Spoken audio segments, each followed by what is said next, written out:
suaranya. Oke. Kita mulai saja ya. Oke. Sambil saya mengadmit yang baru pada masuk.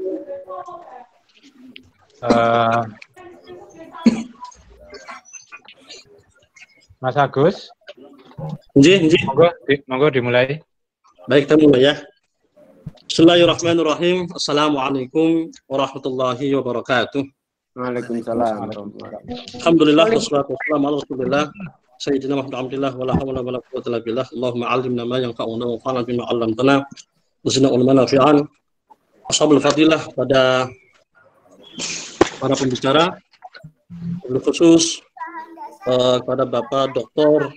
Ahmad Suaidi dan Profesor Dr. Nur Hadi Hasan dan Ketua Lakpesdam Lembaga Kajian dan Pengembangan Sumber Daya Manusia PWNU Jawa Tengah, Bapak Dr. Rusmadi, Bapak Ibu sekalian, para Gus, wal Kuyuh, para Gawakis, para Kiai, teman-teman sekalian, alhamdulillah pada pagi menjelang siang ini kita bersama-sama akan mengkaji tentang salah satu warisan pemikiran dan aksi Gus Dur. Jadi kalau bicara Gus Dur adalah bicara tentang khazanah ilmu yang luar biasa, banyak hal yang amat kaya pemikirannya tentang demokrasi, pluralisme dan sebagainya. Maka dalam diskusi hari ini kita akan fokus discuss tentang pemikirannya dan aksinya terkait tentang Islam Nusantara dan Kewarganegaraan Bhinneka. Tema ini adalah judul buku dari Pak Dr. Suaidi terkait tentang aksi Gus Dur terhadap gerakan Aceh Merdeka, GAM, dan OPM, Organisasi Papua Merdeka, yang biasanya kalau dalam pendekatan klasik ini dianggap sebagai gerakan separatis yang ditangani dengan paradigma militer. Ini Gus Dur tampil beda, menggunakan pendekatan budaya, pendekatan non-formal, dan bagaimana aksinya nanti kita akan mendengarkan bersama tentang Gus Dur, pemikiran Gus Dur ini dari Pak Dr. Ahmad Suaidi. Perlu saya sampaikan bahwa Pak Suaidi ini meskipun artis, ya, artis pemikiran, perlu saya kenalkan tentang beliau. Saya bacakan sekilas bahwa Bapak Ahmad Suaidi ini adalah kelahiran Kebumen. Ya, ternyata wong ngapak nih Pak Suaidi. Ronyong lah, ini Bumi Ayu lah ya. Ya, lahir di Kebumen, Jawa Tengah pada 6 Mei 1963, dan sekarang beliau menjabat sebagai anggota Ombudsman RI, di mana samping itu juga beliau sebagai Direktur Pasca Sarjana Unusia Jakarta, sekaligus beliau juga aktif di beberapa lembaga organisasi ya, kajian, termasuk adalah hari ini beliau adalah sebagai pendiri dan Direktur Abdurrahman Wahid Center di UI. Kemudian beliau juga merupakan anggota Board Gerakan Nasional Gus Durian dan anggota Board Yayasan Wahid Institute ya, dan termasuk hari ini adalah pendiri atau yayasan dari Inklusif SIDEK atau organisasi yang bergerak di bidang keberagamaan dan keadilan.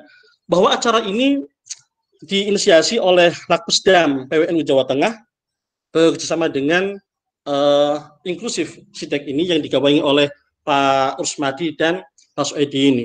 Baik, sebelum kita mulai seminar kita, mari kita dengarkan bersama dulu sambutan pengantar dari Ketua Lakpesdam PWNU Jawa Tengah kepada Bapak Dr. Rusmadi. Waktu kami persilakan. Monggo, Mas.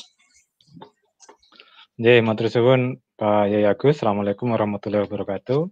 Sahabat-sahabatku sekalian dimanapun kita semuanya berada, dari saya lihat dari Aceh, dari Malang, dari Maluku, saya kira saya berterima kasih yang luar biasa karena mungkin di tengah pandemi ini ada satu berkat tersendiri.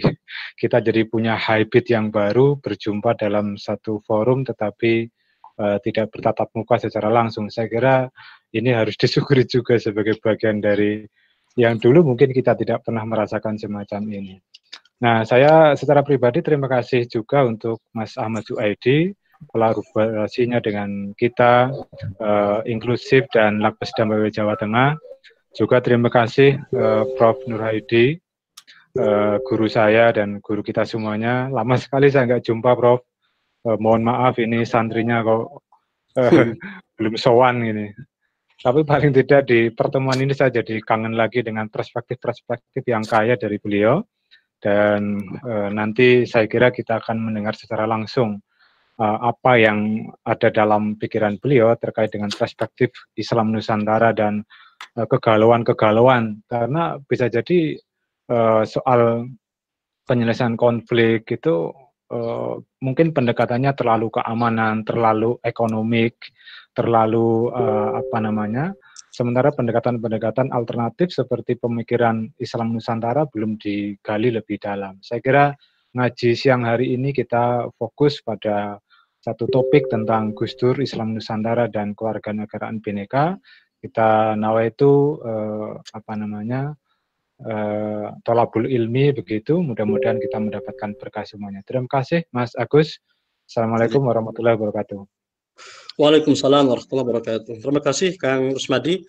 Baik, untuk menyingkat waktu, kita akan diskusi bersama, menyimak bersama tentang paparan hak politik Gus Dur atau politik dalam bahasanya ya Khalid itu adalah as-siyasah al-aliyah dari Gus Dur ini terkait tentang penyelesaian konflik di Papua dan Aceh. Dan kepada Pak Dr. Zuaidi, waktu kami persilakan dengan durasi semonggo secukupnya. Silakan Pak Zuaidi. Terima kasih. Assalamualaikum warahmatullahi wabarakatuh. Waalaikumsalam.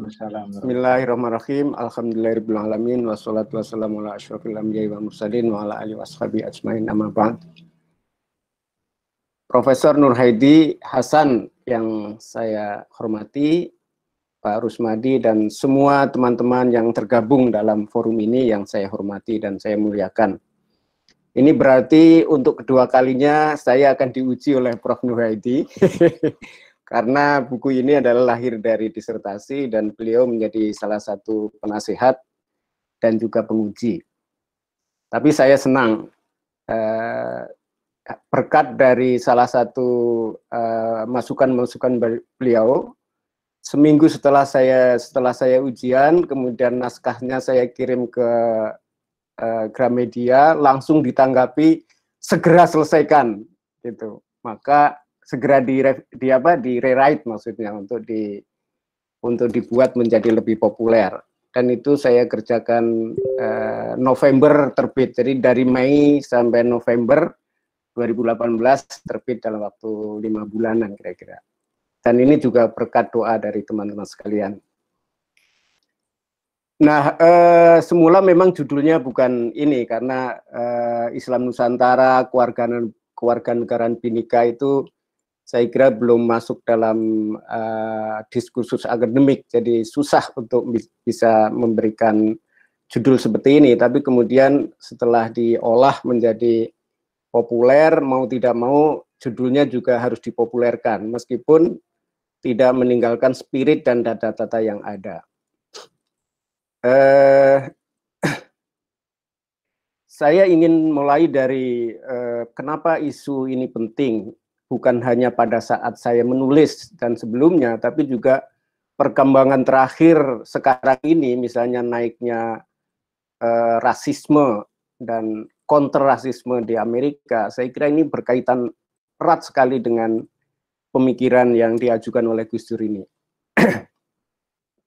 Karena Islam Nusantara kurang lebihnya mengklaim bahwa menjadi pendamai atau menjadi salah satu pihak yang berdiri di atas yang lain, artinya ingin mendamaikan, ingin berdiri di tengah gitu, untuk mencari solusi. Jadi Aceh dan Papua salah satu kasus saja dari sekian banyak konflik yang ada di dunia sekarang ini. Dan arus rasisme dan anti pendatang itu juga sedang naik. Kalau kita lihat data di Inggris, Brexit, akibat Brexit juga di negara-negara di Eropa, Prancis, juga di Australia, setelah penembakan 51 orang di masjid di di negara tetangganya New Zealand itu terus naik, dan itu kurang lebihnya berdekatan dengan dari isu-isu lokal di berbagai daerah sekarang menjadi isu global. Kalau dulu mungkin masalah nasionalisme, tapi sekarang sudah masalahnya global. Yang berikutnya adalah dalam berbagai literatur, terutama ya orang Barat, saya kira kita meskipun kita tidak harus kita harus kritis juga terhadap orang Barat dan terhadap kita sendiri, bahwa Islam masih dipandang sebagai sebelah mata untuk kontribusinya terhadap berbagai masalah dunia, atau yang lebih simpel itu dianggap sebagai illiberal. Ada beberapa tulisan mutakhir di jurnal yang menyebut Indonesia sebagai illiberal, sehingga bagi orang Barat yang sekuleristik maka itu menjadi pesimis terhadap masa depan Indonesia, meskipun Indonesia sudah memberikan kontribusi yang luar biasa. Besok kita diskusikan judul ini. Yang berikutnya ada pola atau pattern yang sebenarnya terjadi tentang penyelesaian konflik post Perang Dingin. Ya. Ada berbagai kajian tentang konflik di berbagai dunia, terutama di Eropa Timur, yang memberi ciri khas dari penyelesaian konflik post-war. Dan persis apa yang dilakukan oleh Gus Dur atas Aceh Papua dalam temuan saya adalah berada di jalur pattern ini. Terutama berkaitan dengan tantangan baru yang oleh seorang penulis disebut sebagai the demise of the nation state. Jadi nation state itu sekarang sebenarnya menghadapi sesuatu yang sekarat. Jadi perlu ada ide-ide baru, pemikiran baru untuk ini, dan saya kira salah satu pemikiran Gus Dur ada di sini. Maka pertanyaannya, apakah Islam Nusantara bisa memberikan kontribusi untuk itu?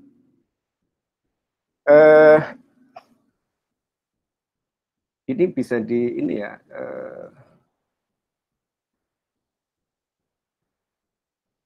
saya lupa kalau bisa ini ya.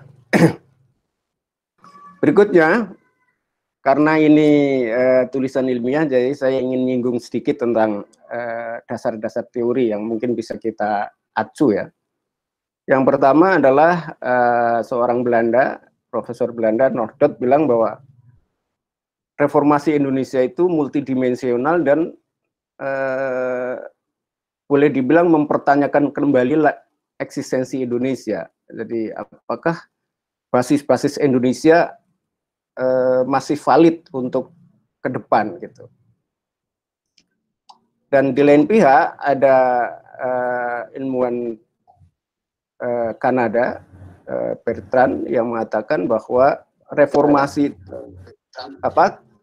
krisis ekonomi Indonesia ini sebenarnya hanya pemicu, trigger aja terhadap apa yang terjadi di Indonesia sekarang ini, kemarin-kemarin ya, bahwa terjadi pemusatan kekuasaan, penguasaan ekonomi dan lain-lain, dan di lain pihak meminggirkan kelompok-kelompok tertentu, kelompok-kelompok minoritas terutama.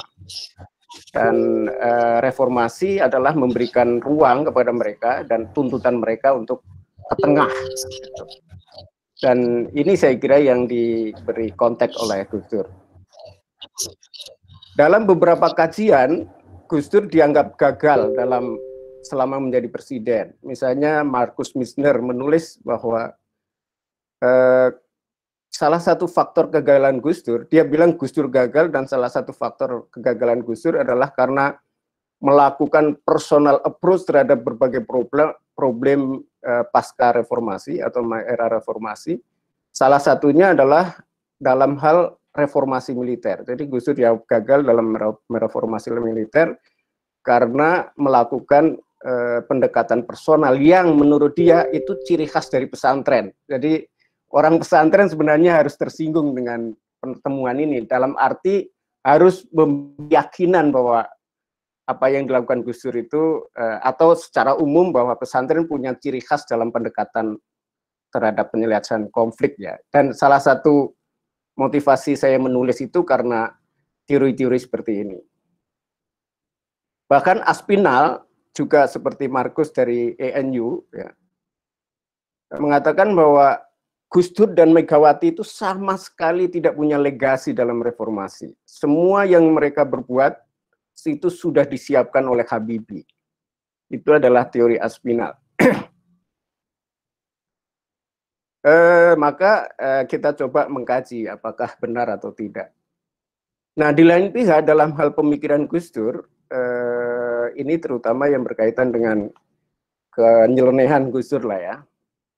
Esposito dan Vol, juga Parton dan Johan Effendi dalam disertasinya, jadi Parton maupun Johan dalam disertasinya mengatakan bahwa Gus Dur itu beyond kategori akademik konvensional dalam Islam, kategorisasi Islam, pemikiran Islam.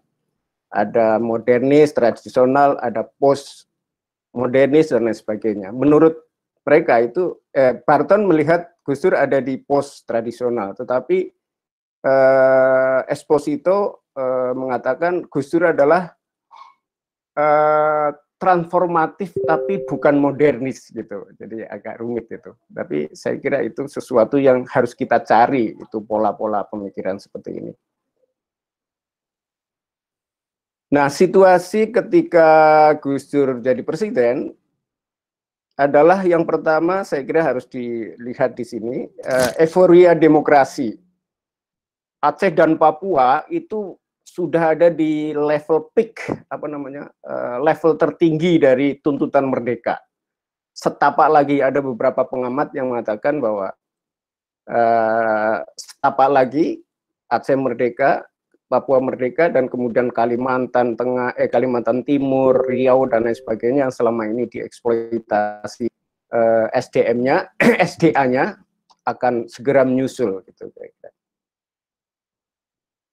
Timur Leste sudah merdeka sebelumnya, yang itu memberi pemicu kepada gerakan-gerakan tadi.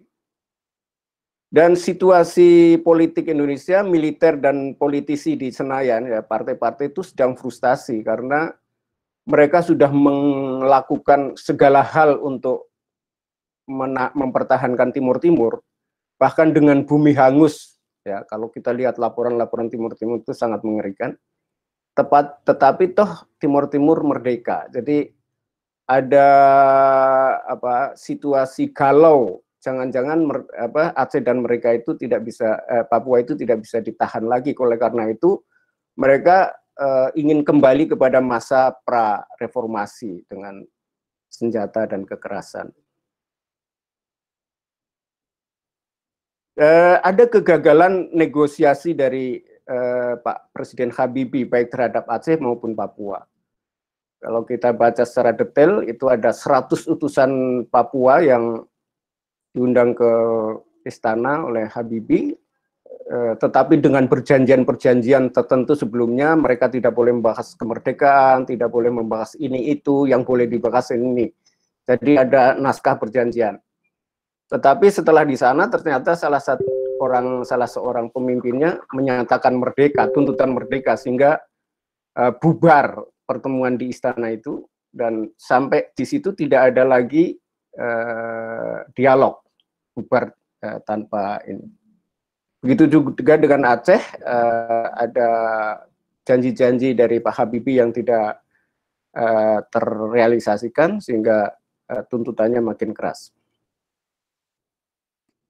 Jadi itu situasi, dan saya kira semua udah tahu ya tentang warisan Orba, eksploitatif ya. Jadi bagaimana anatomi kekuasaan Orba itu adalah TNI Polri atau ABRI, di bawahnya ada Golkar, dan parpol yang parpol yang dipasung, ada 3 partai, anti oposisi, pembungkaman dan lain-lain, dan kekerasan.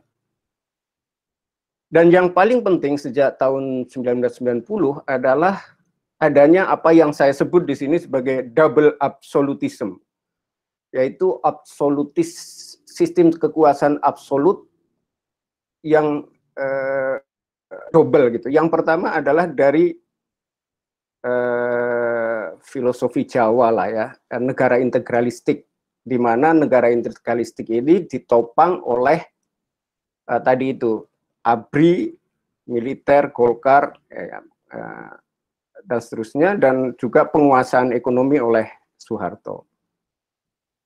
Yang kedua adalah absolutism Ijmi, karena struktur di dalam Ijmi itu persis sama dengan struktur di dalam Golkar, di mana militer juga masuk di dalamnya. Jadi kita tahu semua bagaimana kekuasaan dari lembaga yang dipegang oleh Soeharto, ketua Dewan Pembina. Ini adalah Tuhannya politik lah. Jadi di Ijmi juga ketika itu Soeharto menjadi ketua Dewan Pembina Ijmi, sekaligus ketua Dewan Pembina Golkar. Yang kedua, Habibie adalah wakil presiden dan Golkar juga, dan kemudian menjadi ketua umum. Jadi kalau kita jejer analisis dua struktur kekuasaan di dalam Orde Baru, misalnya menggunakan Ben Anderson ya, tentang kultur politik Jawa, Javanese political culture, itu persis sama. Ada dua struktur yang sama, Jawa dan Islam, itu Ijmi, yang memusat kepada Soeharto. Jadi memang luar biasa. Kontrol terhadap Aceh dan Papua itu bukan hanya dalam politik, ekonomi, dan sumber daya alam, tetapi individu-individu. Boleh dikatakan semua orang Papua dan Aceh adalah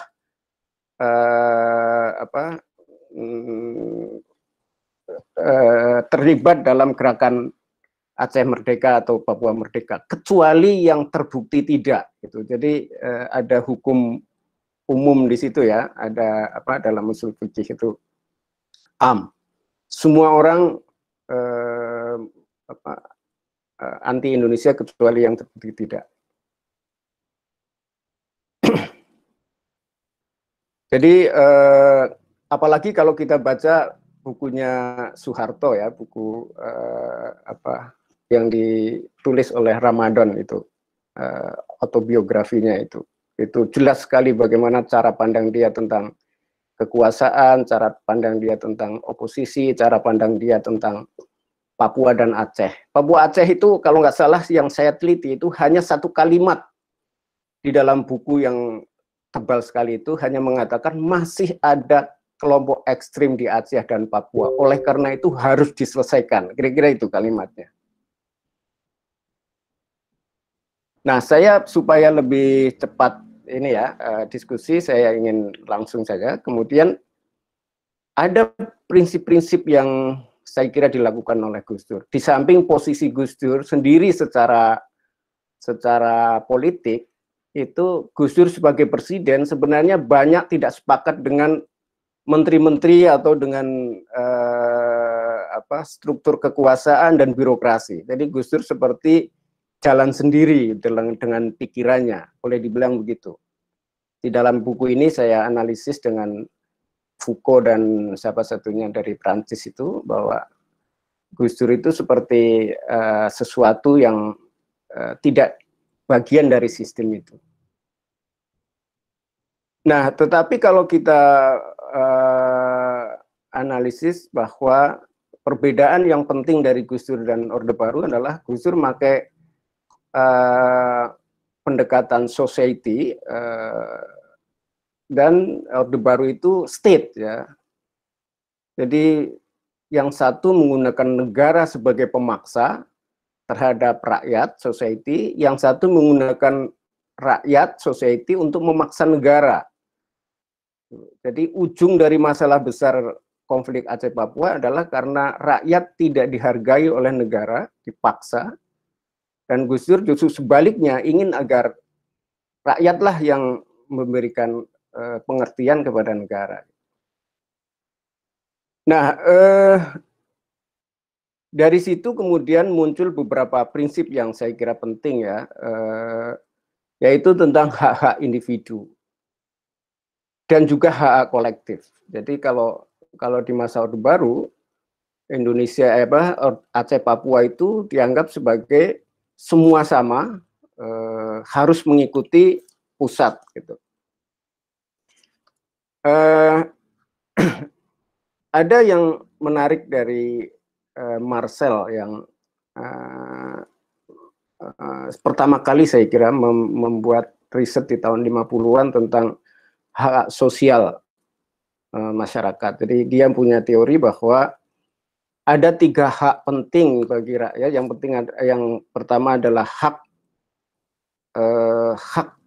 properti, hak untuk memiliki. Karena di Barat di sebelum abad 17 itu semua rakyat itu dianggap budak, seperti juga pada masa pra-Islam. Jadi kemudian pada abad 17 dan 18 terjadi gerakan yang kemudian memunculkan hak kepemilikan. Yang kedua adalah hak politik, yang sebelumnya raja gereja itu menjadi satu, kemudian dibentuk partai politik, yang kemudian sebagian besar negara di Eropa adalah dengan sistem parlementer, kerajaan. Memang ada seperti Prancis ya, presidensial, tapi tetap partai-partai yang sangat kuat. Itu hak-hak politik. Intinya bahwa ada partisipasi politik dari masyarakat di dalam dunia politik yang mengkonter terhadap kekuasaan raja gereja sebelumnya.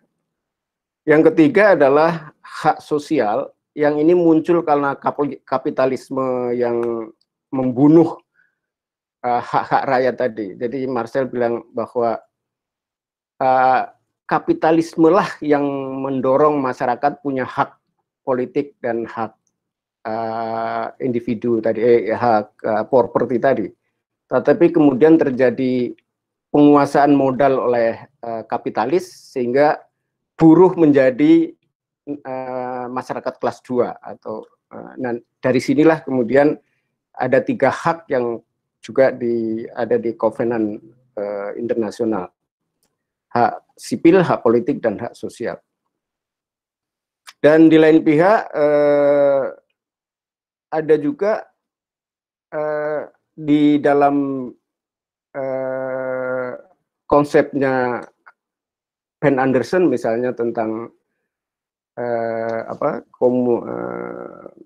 imagine communities. Dia mengatakan bahwa menurut Rosaldo dan Kymlicka, ya, Kymlicka tidak mengkritik langsung, Rosaldo mengkritik tentang konsep kewarganegaraan dan konsep negara Ben Anderson yang diambil dari filosofi Indonesia atau Jawa dan Asia Tenggara yang menurut Rosaldo itu konsep nation state dalam imagine communities itu hanya diambil dari media yang pada mulanya dari ditemukannya mesin cetak. Jadi yang disebut warga negara adalah mereka yang terliput oleh media, kira-kira begitu. Maka banyak sekali rakyat bawah, rakyat minoritas, rakyat pinggiran itu secara konseptual tidak masuk dalam kategori warga negara yang menjadi bagian dari urusan negara. Itu kira-kira teorinya. Nah maka disinilah Gus Dur masuk sekaligus ya, di satu pihak dia ingin mensetarakan warga negara, di lain pihak ingin memberikan hak-hak kepada mereka. Oleh karena itu yang terpenting dari pendekatan atau apa yang diintroduksi oleh Gus Dur di sini adalah hak kepemilikan, hak warga negara, hak politik, dan seterusnya. Nah, di dalam Islam yang saya tahu itu ada 2 kubu yang saling bertabrakan ya. Yang dua-duanya ideologistik atau ideologis gitu. Yang pertama adalah ideologi teokrasi seperti Iran atau Ikhwanul Muslimin atau dan seterusnya, banyak pemikir ini. Yang kedua adalah pemikir sekuler. Kalau pemikir teokrasi adalah hak kira-kira kedaulatan ada di tangan Tuhan. Itu secara eksplisit Khomeini menulis itu.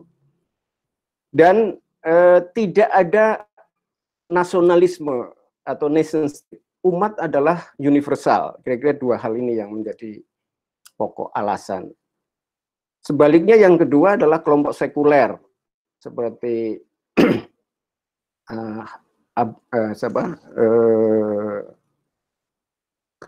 dekonstruksi syariah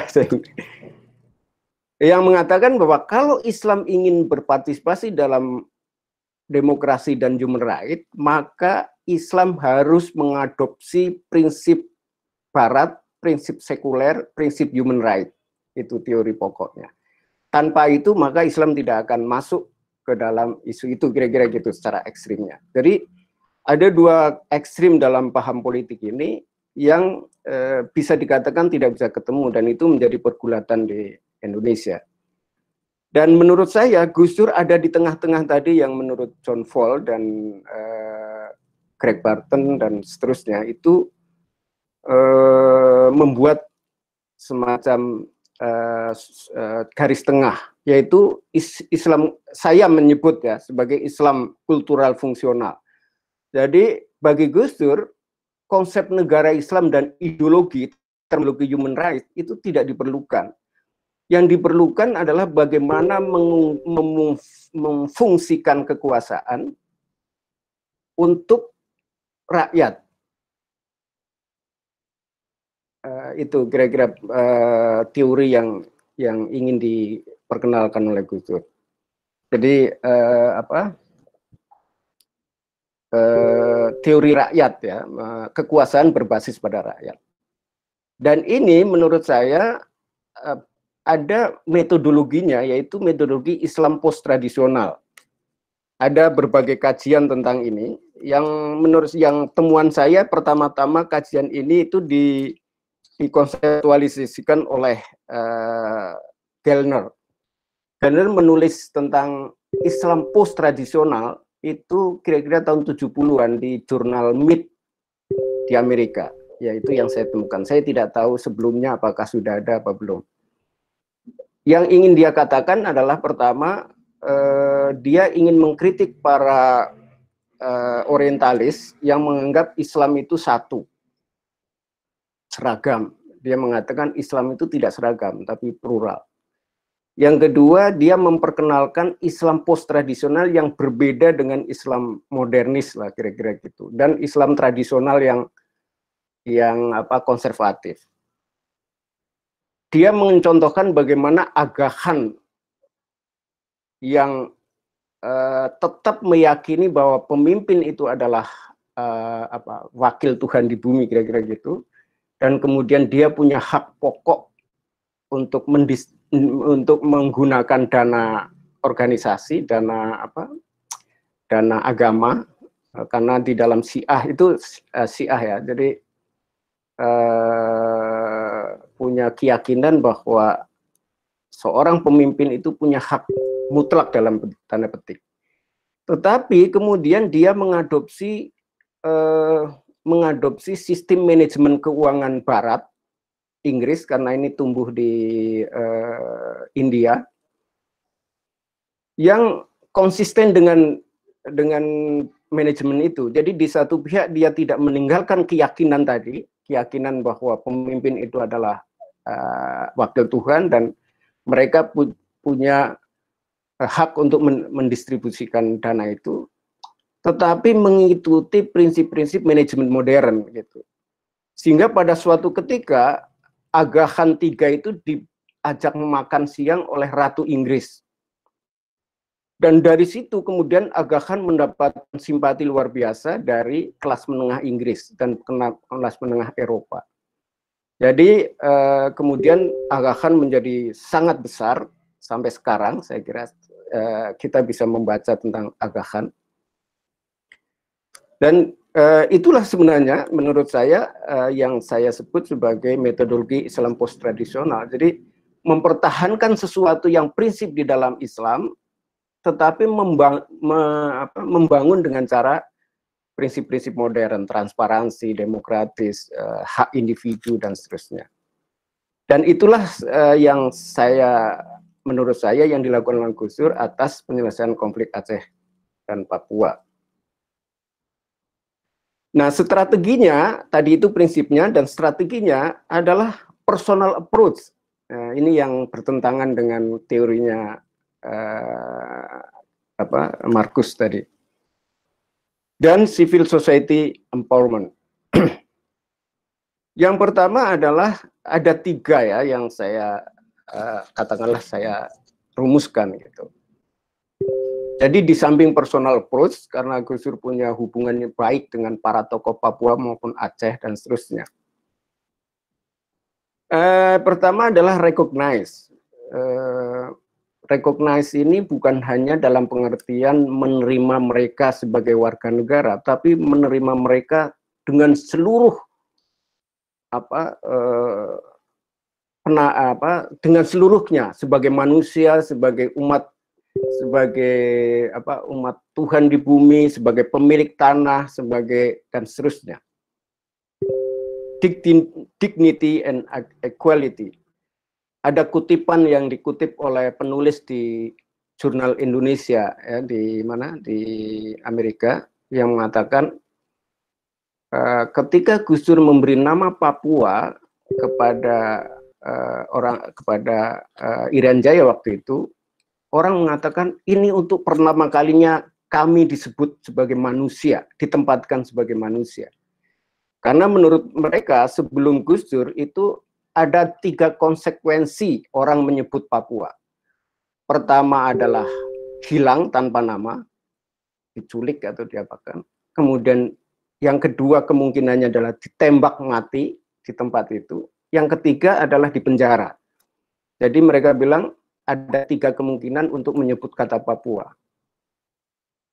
Dan Gus Dur membebaskan itu dengan tanpa syarat. Dan itu diumumkan di publik di sana. Jadi dignity itu adalah sesuatu yang sangat penting. Konsep ini sangat penting, yaitu konsep yang diambilkan dari sejarah Eropa tadi. Recognize dalam arti ini diambil dari bagaimana orang yang tadinya dianggap budak kemudian diberi hak kepemilikan, diberi hak sebagai manusia, sebagai dan politik dan seterusnya. Yang kedua adalah respect. Respect adalah penghormatan. Penghormatan dalam pengertian ini bukan hanya dia dihormati secara pergaulan, tapi diberi hak berkumpul, berpikir, mengemukakan pendapat, dan seterusnya. Kalau kita lihat sejarah atau peristiwa dari November 99 sampai kira-kira Desember tahun 2000, karena setelah itu Gus Dur sudah dikuyok-kuyok ya secara politik nasional. November 99 sampai Desember 2000 di Aceh dan Papua itu kebebasan luar biasa. Orang berbicara, berkumpul, berdiskusi, memaki-maki dalam tanda petik. Secara politik itu dibebaskan sama sekali. Tidak ada orang ditangkap dan seterusnya. Dan justru itu tidak ada kekerasan. Karena Gus Dur mengendalikan tentara dan polisi. Jadi dengan adanya kebebasan, penurunan kekerasan sangat drastis. Dibandingkan misalnya setahun sebelumnya dari November, dari Mei 98 sampai November atau Oktober 99 itu penuh dengan kekerasan. Di Aceh dengan pencabutan DOM itu kekerasan militer itu meningkat berlipat-lipat. Ada datanya yang saya berikan di sini. Jadi respect itu adalah pemberian kebebasan berekspresi, berorganisasi, bergerak, dan pelindungan rasa aman. Yang ketiga adalah institutional transformation. Itu adalah sebenarnya teorinya siapa tadi ya, yang menyebut bahwa yang dari Kanada tadi. Agak lupa sedikit. Jadi Bertrand ya, Bertrand. Itu jadi institutional transformation itu adalah salah satu kunci untuk penyelesaian konflik, dan itulah yang dilakukan Gus Dur setelah recognize, respect, kemudian dengan membentuk RUU Otsus yang ketika Gus Dur lengser Undang-Undang Aceh itu sudah ditetapkan oleh DPR. Jadi tinggal ketok palu. Dan Papua itu sudah dibahas, hampir dibahas ininya timnya sudah dibentuk. Dan hampir tidak ada perubahan yang prinsipil. Sesuatu yang tadinya menakutkan oleh pemerintah pusat, Orde Baru khususnya, yaitu tentang self-government, itu justru masuk di situ. Menjadi salah satu prinsip dari UU OSUS itu adalah self-government. Jadi, tetapi dengan konsep baru. Jadi kalau konsep tadi itu yang saya sebut post-Cold War, sebelum Perang Dingin itu otonomi itu adalah persiapan daerah untuk merdeka, berpisah, dan lain sebagainya. Tapi setelah Perang Dingin, otonomi adalah untuk mempermanenkan persatuan gitu. Nah, itu terjadi di berbagai negara. Jadi self government itu adalah cara untuk mempermanenkan hubungan damai. Yang kedua, self determination itu yang sebelumnya itu diartikan sebagai merdeka negara terpisah. Itu konsep sebelum sebelum Perang Dingin. Tapi setelah Perang Dingin, self determination itu adalah merdeka dalam mengelola politik dan sumber daya alam dan lain sebagainya, tetapi tetap menjadi bagian dari negara pusat. Itulah yang terjadi pada Aceh dan Papua.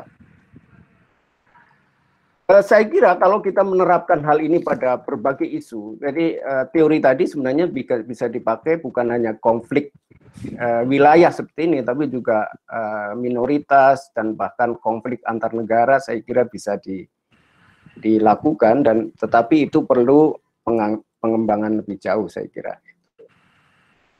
Nah, apakah pengalaman ini bisa memberikan kontribusi untuk perdamaian dunia, misalnya baik secara sektoral seperti konflik antar daerah di Spanyol, di Barca ya, dan lain sebagainya, dan bahkan konflik-konflik seperti terjadi di Brexit dan juga di Amerika sekarang ini. Menurut saya kita perlu melakukan penelitian lebih lanjut tentang ini. Terima kasih teman-teman sekalian, moga-moga tidak terlalu panjang, kurang lebihnya mohon maaf. Assalamualaikum warahmatullahi wabarakatuh. Wabarakatuh. Terima kasih kepada Pak Suhedi yang telah memaparkan inti dari diskusi Gus Dur, Islam Nusantara dan Bhinneka ini. Ini hampir semuanya kesimpulan, tetapi dari sekian uraian ini bisa kita catat bahwa yang menarik adalah tadi itu ada strategi yang dilakukan Gus Dur melalui pola pengakuan, ya, bagaimana kemudian OPM, GAM ini dianggap Gus Dur bukan sebagai gerakan separatis, tidak, tetapi sebagai masyarakat sipil yang belum dipenuhi haknya ini kan. Ini pengakuan, kemudian dilanjutkan dengan pendekatan atau strategi respek, penghormatan, dan berakhir kepada transformasi kelembagaan dalam bentuk RUU OSUS tadi itu. Terima kasih. Bapak Ibu sekalian, kita juga dihadiri oleh Prof. Nur Hadi Hasan yang pakar dalam bidang gerakan Islaman, yang kemarin sempat ramai YouTube-nya ketika mengasih beberapa terma al-jahiliyah, al-hakimiyah, al-wal-wal-bara ini ya, luar biasa ini beliau, meskipun kemudian ada yang kebakaran jenggot itu kan. Silakan Prof. Nur, nanti diharapkan bisa memperkaya khazanah diskusi ini. Waktu dan tempat kami persilakan. Monggo, Prof. Terima kasih Mas Agus Irfan sebagai moderator. Assalamualaikum warahmatullahi wabarakatuh. Waalaikumsalam. Alhamdulillah wa syukurillah wa la hawla wa la quwata illa billahil aliyil azim. Saya sangat senang bisa terlibat di dalam diskusi ini. Pertama-tama saya ucapkan terima kasih kepada Lakpesdam PWNU Jawa Tengah yang dikomandoi oleh Mas Rusmadi dan juga Mas Agus Irfan, dan kemudian juga semua teman yang saya hormati di sini. terutama Dr. Ahmad Suhaidi, kawan saya, kolega saya, yang sangat produktif ya. Beliau menyelesaikan disertasi ini dalam waktu yang terukur ya. Dan kemudian dari disertasi ini kita semua sama-sama menyaksikan hadirnya sebuah buku yang penting ya, diterbitkan oleh Gramedia. Kalau di Indonesia Gramedia itu udah sebuah standar lah. LP3IS, Gramedia itu kan penerbit Mizan mungkin to some extent ya. Tapi Gramedia semacam jaminan mutu lah bahwa buku ini adalah buku yang layak dibaca, buku yang penting, buku yang memberikan tunggak kajian yang bersejarah terhadap perkembangan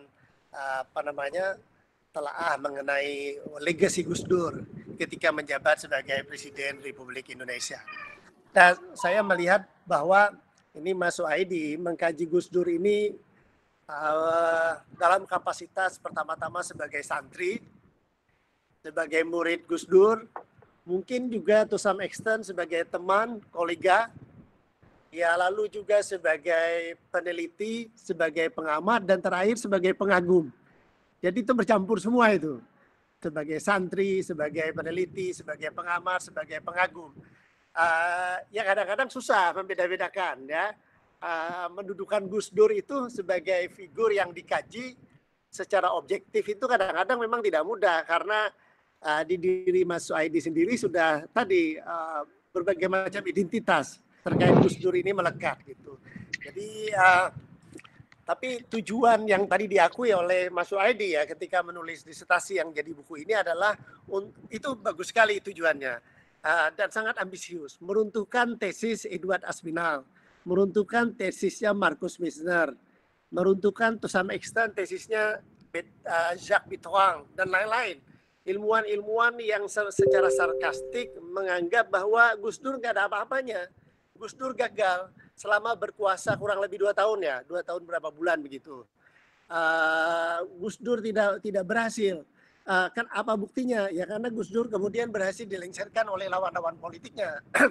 Lalu tadi Marcus Mizner yang saya melihat Marcus ini ya kritis sekali dan pintar, tapi sering sarkastik pada Indonesia.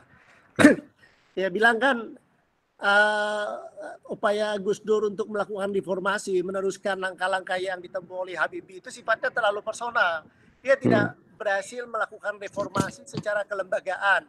Mestinya visi politik dia misalnya untuk mengubah dari pendekatan keamanan yang berbasis militer yang selama ini menjadi ciri utama penanganan Indonesia terhadap kasus-kasus insurgensi, terhadap kasus-kasus pemberontakan daerah, yaitu bergeser menuju pendekatan pendekatan kemanusiaan yang berbasis pada hak asasi manusia misalnya.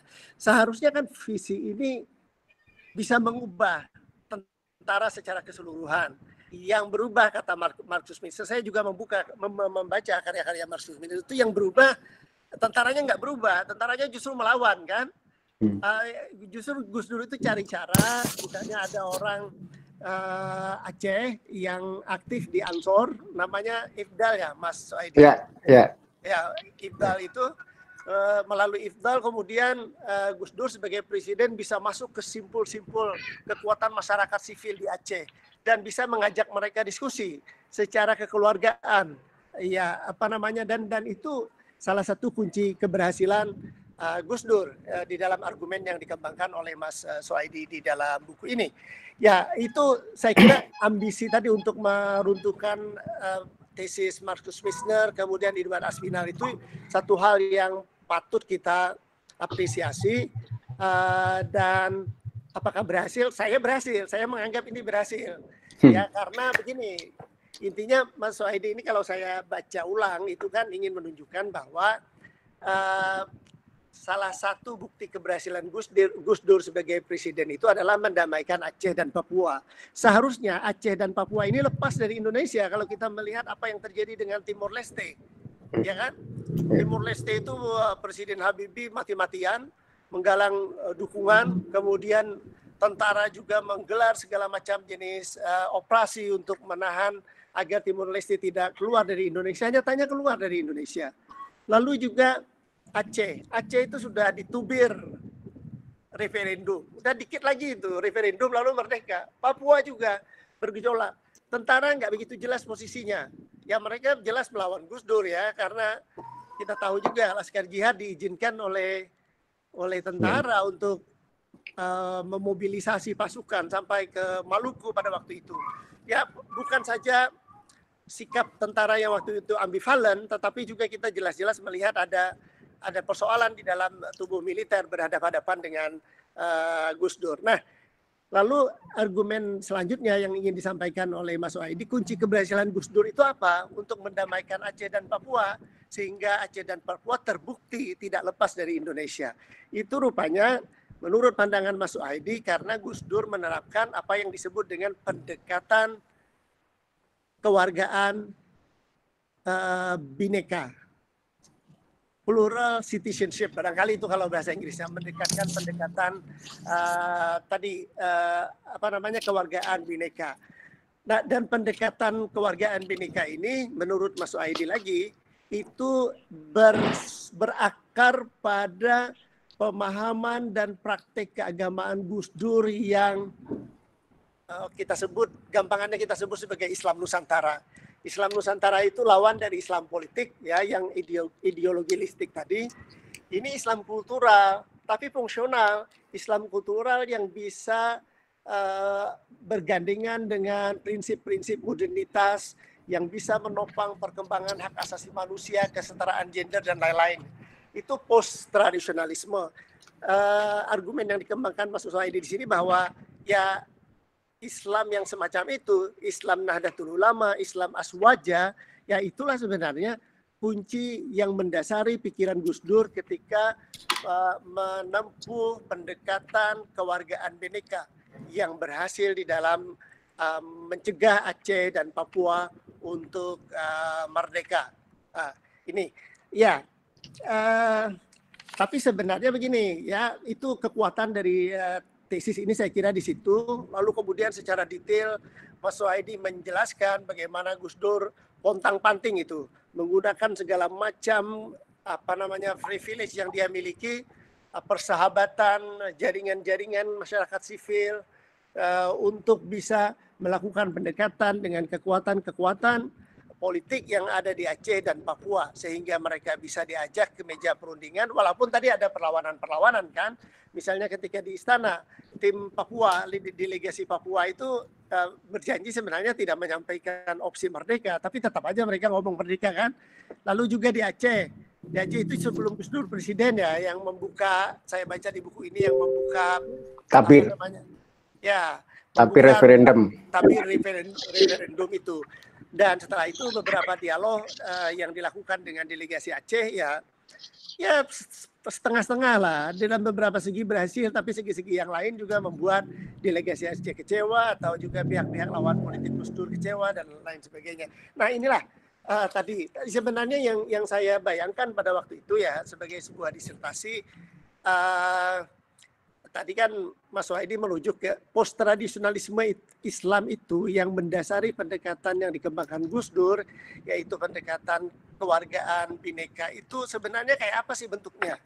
Bahwa dia sangat dekat dengan budaya, bahwa dia mengutamakan keseimbangan dengan budaya ya. Dia tidak berlawanan dengan Islam yang sudah mensejarah dan mengakar di bumi Nusantara ini, itu iya. Tapi waktu itu saya sempat membayangkan apakah pernah Gus Dur misalnya menggunakan konsep-konsep fikih qawaidul fikih di dalam merumuskan pendekatannya dalam upaya untuk menyampaikan Aceh dan Papua itu. Ya disebut di sini misalnya ya tasarruful imam menuntut bil maslahah. Ya itu tentu jargon besar ya yang kita kenal di dalam qawaidul fikih dan semua orang tahu bahwa imam itu atau pemimpin presiden ketika melakukan tugasnya sebagai presiden itu ya dia harus mengabdi kepada public good atau public interest, kepentingan publik. Tapi kan misalnya ya ketika dia mengajak pemimpin-pemimpin Aceh itu diskusi di masjid apa di apa namanya di Al-Munawwarah. Di Masjid Al-Munawwarah itu kan itu betul sekali pendekatannya kultural sekali kan, duduk di masjid bukan di ruang yang ber-AC misalnya di istana atau di hotel, tapi itu duduk di masjid lesehan, ngobrol-ngobrol begitu. Nah, tapi mungkin terekam atau tidak itu yang membuat saya penasaran itu, apakah Gus Dur misalnya mengeluarkan dalil-dalil usul fikih ketika diskusi itu? Saya tidak dapat transkripnya, jadi itu hanya wawancara dan kesan saya tidak, karena itu antara presiden dan utusan gitu, jadi tidak sempat. Ya. Kalau yang utusan perempuan itu sempat ada tentang itu, tentang dalil-dalil, tapi yang ini saya tidak memperoleh transkripnya. Nah itu kan unik sekali itu kalau kita disertasi ini misalnya berhasil menunjukkan bahwa pendekatan dia yang berakar pada Islam post tradisionalisme tadi atau Islam Nusantara Aswaja itu memang ditopang oleh bukti-bukti Gus Dur memang mendekatinya dengan menggunakan pendekatan keagamaan itu yang tumbuh berakar dari seorang Nahdlatul Ulama, seorang tokoh NU, cucu dari Hadratus Syekh Hasyim Asy'ari yang besar di pesantren, yang menguasai hasanah keislaman klasik, membaca kitab kuning, di samping juga membaca buku-buku ilmu sosial dan seterusnya. Nah itu mestinya bisa diperlihatkan di dalam disertasi ini. Tetapi kita belum melihat itu sebenarnya, bahwa pendekatan Gus Dur itu luar dari yang selama ini menjadi mainstream di dalam usaha Indonesia untuk merespons gerakan insurgensi, yaitu tadi kan yang militeristik ya. Biasanya kan warisan Orde Baru itu pendekatannya sangat militeristik ya, keamanan, security militeristik itu. Dan mereka melihat musuh itu atau namanya orang-orang yang menuntut kemerdekaan itu sebagai the enemy to be neutralized, musuh yang harus dinetralkan. Biasanya begitu kalau tentara. Gimana caranya musuh? Ini musuh yang harus dinetralkan. Gus Dur enggak, mereka itu bukan musuh. Mereka itu partner kita, mereka itu kolega kita, mereka itu kawan dialog kita. Maka perlu kita ajak dialog. Ya, kita ajak diskusi, kita dengar apa yang menjadi keluhan mereka. Ya ternyata keluhan mereka ya soal keadilan kan, soal akses ekonomi, soal akses pendidikan, soal pemerataan pembangunan dan lain-lain sebagainya. Gus Dur kemudian muncul dengan satu keyakinan kalau tuntutan-tuntutan ini dipenuhi, hak ekonomi mereka dipenuhi, keadilan dipenuhi dan seterusnya, insya Allah mereka berhenti itu bersuara tentang kemerdekaan.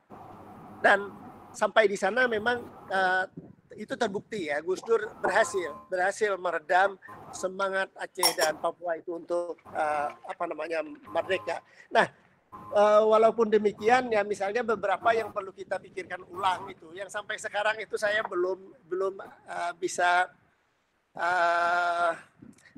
memahami dengan baik adalah konsep kewarganegaraan. Di sini kewarganegaraan ya, kalau saya lebih suka dengan menggunakan istilah kewargaan Bhinneka itu. Saya lama itu merenung, apakah ini kalau di Inggris kan itu menjadi plural citizenship atau apa?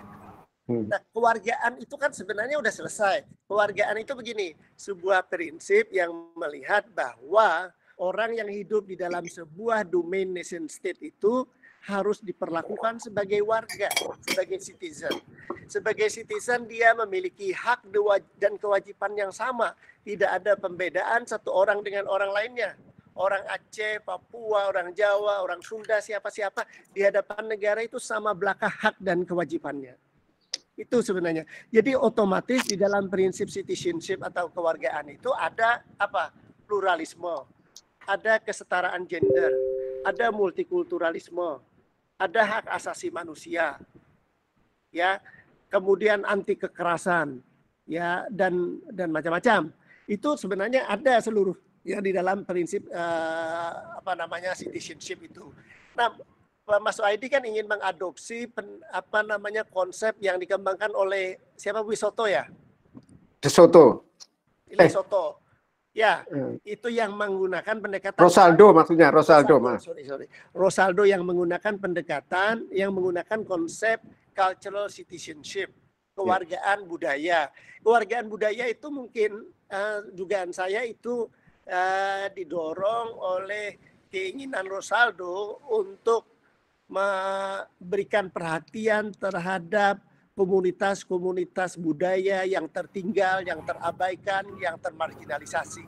Itu misalnya di Indonesia seperti suku Baduy, ya, atau suku Rimba, suku terasing lainnya. Di Indonesia itu kan banyak ya. Kemudian komunitas budaya macam Sunda Wiwitan, aliran kepercayaan, to some extent probably juga Ahmadiyah bisa dimasukkan ke dalam itu. Jadi komunitas-komunitas budaya yang selama ini hidup termarginalisasi, terasing, bagaimana caranya didorong untuk bisa masuk ke pusat untuk bersama-sama ada hadir di dalam negara yang kita cintai bersama-sama ini. Mungkin ke sana ya. Jadi ketika itu diadopsi menjadi sebuah konsep kewargaan Bhinneka, itu kalau bahasa Inggrisnya itu oksimoron ya. Dia udah kayak redundant gitu loh. Bhinneka itu dibuang saja udah nggak ada masalah itu, karena citizenship meniscayakan kebenekaan ya, meniscayakan pluralisme itu tadi. Nah ini intinya bahwa ya seseorang yang memiliki atau berpandangan teguh pada prinsip-prinsip citizenship itu tidak pernah membeda-bedakan orang yang ada di dalam sebuah unit negara bangsa itu berbasiskan ras, agama, berbasiskan kesukuan, berbasiskan bahasa dan lain-lain. Semua sama belaka. Hak-haknya, kewajibannya sama belaka. Ini yang susah kan sebenarnya ya untuk diwujudkan. Karena di mana-mana kita masih punya problem pembedaan antara mayoritas dan minoritas. Rejim yang berkuasa atau siapapun yang berkuasa itu sebenarnya sulit sekali untuk misalnya mengabaikan suara mayoritas demi membela suara minoritas. Mungkin kalau Mas Aidi bisa menunjukkan bagaimana concern Gus Dur untuk membela suara-suara minoritas walaupun harganya dimusuhi oleh kelompok mayoritas dan akhirnya tersingkir dari kekuasaan, itu satu sumbangan yang sangat penting di dalam disertasi ini ya yang telah menjadi buku. Nah, saya kira itu terlepas dari semuanya, ini merupakan sekali lagi buku yang sangat penting, tapi tadi ada tapinya juga. Misalnya ya, catatan terakhir Mas Ahmad Soaidi kan, misalnya itu ketika Gus Dur lengser dari kekuasaan itu, proses pemberian otonomi Aceh itu udah hampir tuntas ya? Ya. Ya sudah hampir tuntas kan? Tapi mungkin kita semua sadar bahwa salah satu yang ada di dalam paket otonomi khusus Aceh itu adalah pemberlakuan kanun syariah. Walaupun kanun syariah itu, paket otonomi Aceh itu baru diberikan setelah Megawati naik ke tampuk kekuasaan menggantikan Gus Dur. Nah, kita tahu bahwa perda syariah itu sampai hari ini kan masih menjadi persoalan di Aceh. Bagaimana kelompok-kelompok minoritas mengalami marginalisasi dan ya ada ketegangan hubungan antar agama dan seterusnya di Aceh. Lalu juga Papua, tentu sebuah pencapaian besar ya, dengan mendorong otonomi yang lebih luas bagi orang Papua. Tapi yang kita dengar misalnya, tentu narasi ini tidak sepenuhnya benar, dengan memberikan 60% porsi anggaran pendapatan belanja daerah ya kepada Papua ya. Itu pendapatan asli daerah itu diberikan umumnya kepada Papua, itu katanya itu membuat korupsi semakin marak di sana. Artinya muncul raja-raja baru, elit-elit lokal baru yang punya akses yang sangat besar terhadap uang negara, tapi tidak otomatis bisa mewujudkan uang negara itu menjadi kemakmuran dan kesejahteraan bersama. Tidak otomatis suku-suku yang selama ini tertindas, yang tidak mendapatkan akses memadai terhadap ekonomi politik misalnya, kemudian bisa terbebas dari ketertindasan mereka itu. Jadi ada PR besar masih memang yang menghadang Aceh dan juga menghadang Papua, yang mudah-mudahan bisa dituntaskan oleh pemerintahan sekarang ataupun pemerintahan yang akan datang. Tapi mimpi kita semua Indonesia tetap menjadi negara yang berdaulat, negara yang besar, negara yang adil dan makmur, negara yang menghormati kewargaan, hak-hak asasi manusia dan seterusnya, yang akhirnya kita semua bisa sama-sama berdiri tegak sebagai bangsa yang beradab. Saya kira itu aja catatan kecil saya. Selamat kepada Mas Suhaidi atas terbitnya buku ini, dan juga kepada panitia yang bersusah payah mengupayakan diskusinya. Allahul muwaffiq ila aqwamit thoriq. Wassalamualaikum warahmatullahi wabarakatuh. Waalaikumsalam warahmatullahi wabarakatuh. Waalaikumsalam warahmatullahi wabarakatuh. Ini semi ujian kedua ini. Terima kasih Prof. Nur atas pengayaan materinya, bahwa ada banyak hal yang kita dapat dari beliau. Satu tadi ada konsep keluargaan, ya, keluargaan ini juga baru bagi saya pribadi. Kemudian bahwa tentang pendekatan Gus Dur di dalam merumuskan konsep keluargaan ini adalah didasarkan pada Islam post-traditionalism, yang beliau tidak lepas dari kerangka berpikir turoth, kerangka berpikir hazalah klasik, baik itu fikih maupun tasawuf, dan kemudian dilengkapi dengan teori-teori modern, ya, civil society ini. Perlu saya sampaikan bahwa acara ini juga ditayangkan oleh secara live melalui YouTube channel LDNU Jawa Tengah atau Lembaga Dakwah NU Jawa Tengah. Saya ucapkan terima kasih kepada sahabat-sahabat di LDNU Jawa Tengah. Dan untuk melanjutkan diskusi ini, tadi saya lupa menyampaikan tentang CV beliau, bahwa Prof. Nur ini adalah kelahiran Amuntai, Kalimantan Tengah, Kalimantan Selatan, ya. Selatan di tahun 1971, dan saya pribadi kenal beliau itu yang melalui bukunya yang saya punya baru ini, Prof. Dan beliau luar biasa. Maka untuk memperkaya diskusi kita, saya persilakan pada para peserta untuk bisa menuliskan pertanyaannya di chat ini dan saya bacakan. Yang baru masuk ada pertanyaan Prof. dan Pak Suhaidi dari Lakesda Banyumas, sahabat Haryadi. Ini, maaf, ini nggak ada yang minum ya? Saya doang yang minum ya? Lainnya nggak ada yang minum. Saya Prof sama ini kan? Iya. Nggak lihat. Khawatirnya menahan diri. Terus. Minumnya online, Mas. Jadi, mau panitia disebarkan snacknya online. Jadi, Pak Suhaidi, Prof. Nur, ini ada pertanyaan dari sahabat Haryadi dari Lakesda Banyumas, bahwa Gus Dur ini biasanya dalam menjalankan tindakan-tindakan politiknya itu selalu berkaitan dengan konteks global. Nah, kemudian pertanyaannya adalah apakah ada jaringan kekuatan ekonomi global ini, ya, di balik konflik Aceh dan Papua ini kan? Kira-kira adakah kepentingan itu kira-kira, ya? Ini dari Haryadi Lakesda.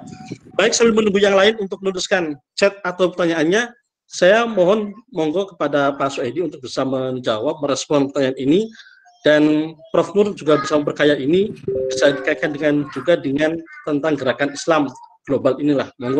Monggo Pak Suhaidi. Ya, terima kasih. Jadi saya kira kalau gerakan ekonomi global sudah nggak asing lagi, ya. Maksudnya tentang kapitalisme global dan lain-lain, ya, itu pasti menjadi konteks semua hal gitu. Dan aksi-aksi Gus Dur juga tidak lepas dari itu. Yang tidak saya cantumkan di dalam disertasi adalah penghadangan terhadap Gus Dur, misalnya itu ada kaitannya dengan proyek Freeport di Papua. Jadi kebijakan yang dilakukan Gus Dur itu mengganggu kebijakan Freeport. Dan kolaborasi dengan militer, ya, misalnya gitu. Jadi selama ini tentara di Papua itu di samping melakukan katakanlah perampokan dan lain-lain juga dibiayai oleh Freeport, dan itu ada laporan dan tulisan yang sangat mendalam tentang itu. Tapi karena itu keluar dari tema pokok, jadi tidak saya masukkan. Jadi pasti ada itu. Nah, Gus Dur sebenarnya juga berusaha untuk melakukan mobilisasi ekonomi global, ya. Misalnya yang merahkan membuat aliansi India dan Cina, itu lagi-lagi berhadapan dengan kepentingan Amerika. Jadi saya tidak bisa membuktikan bahwa itu memberi kontribusi kepada kecanduan Gus Dur, tapi secara konspiratif gitu bisa kita sebut itu bagian dari itu, karena sangat khawatir ya. Kalau India, Cina, Indonesia itu menjadi kekuatan ekonomi, maka bukan hanya Amerika, Eropa juga mungkin akan kalah. Dan terbukti sekarang Cina menjadi nomor 1 ya, bisa dikatakan begitu, dan bahkan Jepang melorot begitu besar. Jadi ada itu, dan mungkin kita perlu juga membangun perspektif ke depan seperti apa gitu. Saya ingin menambahkan sedikit tentang kewargaan tadi ya. Sebenarnya kewargaan yang kita maksud atau yang saya maksud di sini bukan semata-mata arti genuine, misalnya warga negara, citizenship dalam konsep Eropa, tetapi citizenship dalam pengertian Kemilika menyebut sebagai multicultural citizenship. Itu adalah seperti yang terjadi pada Quebec. Jadi ada kaitannya dengan kewilayahan, bukan hanya soal individu. Dan itulah yang dilakukan oleh Gus Dur. Bahkan untuk Aceh dan Papua itu more than Quebec sebenarnya. Quebec itu hanya bahasa dan budaya, kalau di Aceh Papua itu termasuk sumber daya alam. Juga ada di mana Spanyol ya, yang kemarin sempat ribut itu ya antara Barca itu apa namanya daerahnya itu dengan Spanyol. Jadi multicultural citizenship ini bukan hanya soal warga negara sebagai individu, hak-hak itu, tapi bagaimana hubungan antara kewilayahan. Ini jadi citizenship multicultural atau cultural citizenship ini ada kaitan dengan konsep pengelolaan negara, konsep pengelolaan wilayah. Karena ini kaitannya juga dengan itu sebenarnya adalah sebuah konsep di mana pusat memberikan kekuasaan tertentu kepada wilayah yang karena faktor-faktor historis. Kalau otonomi daerah di Indonesia itu sebenarnya bukan otonomi, itu bukan konsep otonomi dalam pengertian ini. Otonomi daerah itu ya desentralisasi karena kebutuhan demokrasi. Yang disebut otonomi itu sebenarnya Aceh sebelum UU itu, kemudian Jogja, Jakarta, Aceh, Papua, itu yang disebut otonomi sebenarnya. Nah, Rosaldo juga menulis tentang separatisme. Jadi bagaimana kelompok separatisme itu didiskriminasi, di-exclude oleh konsep kewarganegaraan tadi yang basisnya dari Anderson. Mungkin itu ya, kita bisa diskusi lebih lanjut. Terima kasih. Silakan. Pak Nur Hadi mungkin, Prof. Ya. Itu pertanyaannya tadi bernuansa konspiratif ya, itu dari teman kita Laksmesdam Banyumas. Iya. Ya. Betul. Jawabannya harus konspiratif juga. Kita itu terbiasa lah berpikir konspiratif itu terlalu too much saya kira. Ya memang benar tidak ada kejadian yang berlangsung di negara kita ini yang bisa dipisahkan sepenuhnya dari dinamika yang terjadi di level global. Begitu juga apa yang terjadi di berbagai belahan dunia itu pasti kait-mengkait dengan apa yang terjadi di level lokal. Ini namanya globalisasi kan. Kalau kita membaca teori globalisasi ya, yang dijelaskan oleh Mas Soaidi tadi ya benar-benar terjadi di Papua, di Aceh, di seluruh Indonesia. Kita mana mungkin lagi bisa misalnya memenuhi kebutuhan sendiri ya. Untuk kehidupan sehari-hari kita pasti bergantung pada barang-barang impor dan sebagainya. Kita juga mengekspor barang-barang. Nah, yang bernuansa konspiratif itu biasanya tidak menguntungkan kita. Lalu kita seakan-akan mau mengatakan bahwa orang Aceh, orang Papua ini kan kayak wayang di tangan dalang aja gitu. Ya kan, Jabariyah itu mereka kan, seperti ada yang ngatur kekuatan konspiratif global yang mengatur orang Papua, orang Aceh sehingga melawan pemerintah pusat. Menurut saya enggak.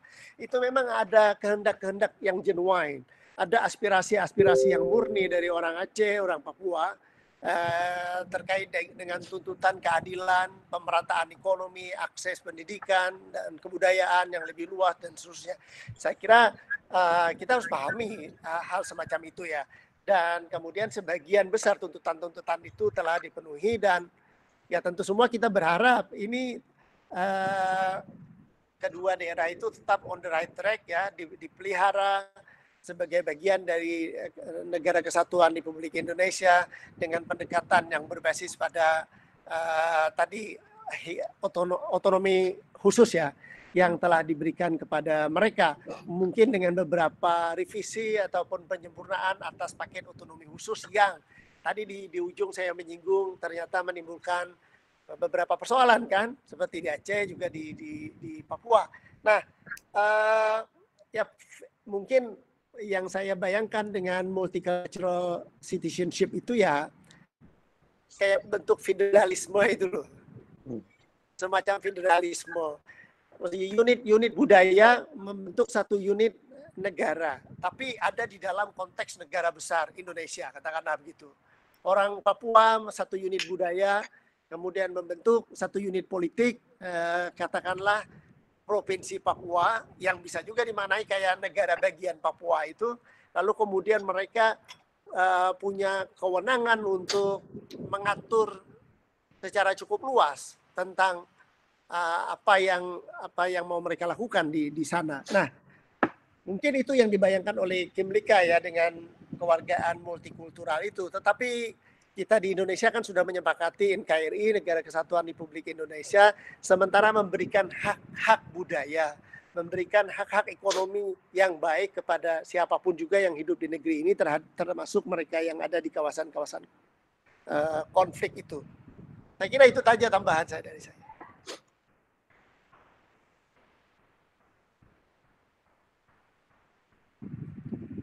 Mas Agus. Mas Irfan masih di mute itu. Ya. Maaf. Itu ada beberapa pertanyaan yang dari YouTube bisa dibacakan juga, Mas Irfan. Oke, leres. Ini karena banyak peserta yang tidak terkoordinir di webinar ini, kita juga ngasih fasilitas lewat YouTube. Baik, Pak Suedi, Prof. Nur, ini beberapa muncul pertanyaan berikutnya, dan saya pilih yang urgen saja. Pertama tentang dari sahabat Ali Maskur ini. Apakah pendekatan Gus Dur ini merupakan pendekatan kebijakan negara ya yang ada dalam dokumen itu atau pribadi? Ini pertama. Kedua, masih dari Pak Ali Maskur, indikator apa, ukurannya apa keberhasilan Gus Dur dalam bidang ekonomi dan sosial? Ini pertama. Kedua, yang tidak kalah menarik adalah ini Pak Suedi dan Prof. Nur, bahwa kesan tokoh perdamaian kita itu kan JK ini kan biasanya. Artinya bahwa JK lah tokoh yang berhasil mendamaikan Aceh, kan begitu kira-kira. Kan ada juga kemudian tambahan dari Mbak Rahmatun Harun sama memperkuat bahwa apa yang membedakan antara peran Gus Dur dengan JK ini, itu kan karena memang betul seolah-olah itu masyarakat lupa ada peran Gus Dur, bahwa tokoh perdamaian itu adalah hanya JK saja. Ini kira-kira apa yang membuat kok yang muncul adalah JK saja, dan apa kira-kira perbedaannya itu kan. Nah, kira-kira sementara itu dulu sebelum nanti saya bacakan dari YouTube. Silakan Pak Suedi dan Prof. Nur Haidi. Ya, terima kasih. Saya kira soal Pak JK itu soal kepedulian kita. Apakah kita mau mengekspos dimensi-dimensi lain atau tidak? Karena ya memang Pak JK diekspos besar-besaran ya, sehingga mengesankan itu. Kalau ini juga tulisan saya, buku saya ini salah satunya untuk melakukan itu. Jadi tidak ada perdamaian Aceh tahun 2004 dan 2006 pemilihan presiden, pemilihan gubernur itu tanpa ada perdamaian, tanpa ada UU otonomi khusus ini, gitu. Itu yang menurut saya harus tetap diekspos ya. Tanpa itu tidak ada perdamaian. Itu Aceh itu sudah boleh dikatakan sudah nyaris tadi dikatakan oleh Prof. Nurhaidi, nyaris tinggal deklarasi saja sebenarnya. Ada maraton yang dilakukan oleh Gus Dur dengan berbagai cara menemui Cik Ditiro di Swedia waktu itu dengan berbagai utusan. Memang semuanya rahasia, dan ada pertemuan di Singapura dan lain-lain. Itu adalah jadi ketika Gus Dur didebat oleh oleh para politisi karena Gus Dur bilang bahwa GAM sudah mau bicara, itu sebenarnya udah pertemuan kesekian kalinya. Untuk ketemu saja dan mau bicara itu luar biasa susahnya gitu. Apalagi sampai pada tingkat itu. Saya membaca laporan dari fasilitator apa namanya itu pertama soal bagaimana sulitnya usaha itu, dan yang kedua apa yang terakhir disepakati antara GAM dan Indonesia di bawah Gus Dur itu sebenarnya nyaris GAM itu sudah mau membentuk partai politik dengan apa waktu itu, jadi akan menjelma menjadi partai politik dan kemudian masuk ke dalam sistem partai, sistem kepartaian politik Indonesia. Jadi sudah sampai pada pembicaraan itu. Tapi itu semuanya tidak pernah dilaporkan, tidak pernah diekspos. Jadi kalau itu diekspos, sebenarnya apa yang terjadi pada 2004 dan 2006 itu adalah duplikasi dari apa yang sebenarnya sudah disepakati.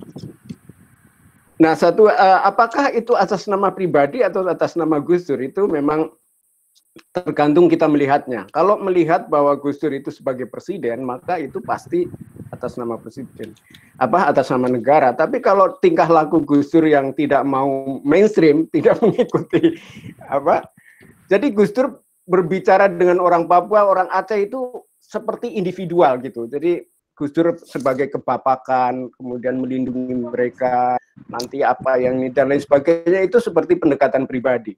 Tetapi saya lebih melihat bahwa itu adalah dia sebagai presiden. Jadi bisa dikatakan negara.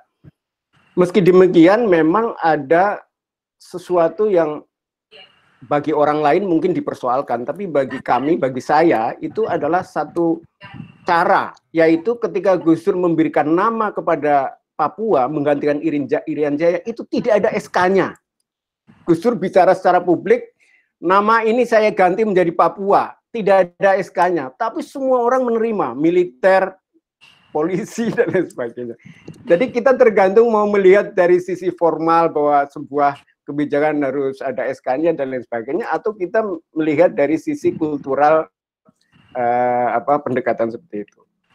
Saya ingin menambahkan satu lagi soal ini ya, soal syariah di Aceh. Jadi sebelum Gus Dur jadi presiden itu Habibie di akhir jabatannya itu menandatangani undang-undang tentang keistimewaan, yang itu adalah pemberlakuan syariat Islam tanda petik. Itu adalah tuntutan dari Daud Baroeh gerakannya, yang sebenarnya berbeda dengan tuntutan GAM. Yang dituntut oleh masyarakat Aceh ketika 99 adalah tuntutan GAM, jadi merdeka atau otonomi dengan self government tadi.